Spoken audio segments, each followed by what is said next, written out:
নমস্কার, আমি সুজাতা। আজ এই প্রথম একেবারে ফুল ইউনিফর্মে যাচ্ছি কলেজে অ্যাডমিট আনতে। দুদিন পরেই ছিল পরীক্ষা, তাই অ্যাডমিটটা নিয়ে আসতে যাচ্ছিলাম। তবে ওই দিন ছিল ভীষণ গরম, তার সঙ্গে চারিদিক ছিল ভীষণ ভিড়ভাট্টা।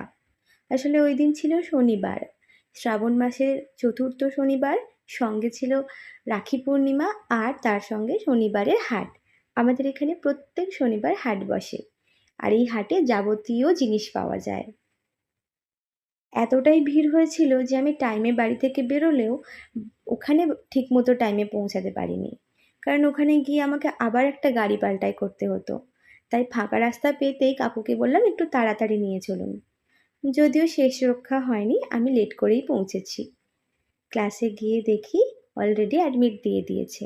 এবার আমরা কয়েকজন একটু লেট ছিলাম বলে আবার পরে দেবে বলল। কিছুক্ষণ ক্লাস অফ থাকায় বাইরে এসে কিছুটা সময় কাটালাম।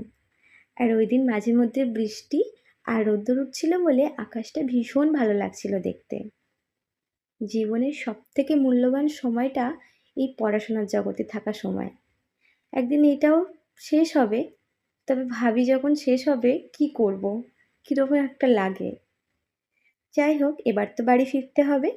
ট্রেনে উঠে চলে আসলাম আমাদের এখানে। আসার সময় আমি অত্যন্ত প্রিয় একটা জিনিস কিনেছি, যেটা ছোট থেকেই দেখতে পেলে কিনি। স্টেশনের পাশ দিয়ে হেঁটে যাওয়ার সময় আকাশটা দেখে তো আমি স্তব্ধ হয়ে গিয়েছিলাম। কিছুক্ষণ দাঁড়িয়ে পড়েছিলাম। এত অপূর্ব লাগছিল, মনে হচ্ছিল এক্ষুনি কেউ এঁকে দিয়ে চলে গেছে।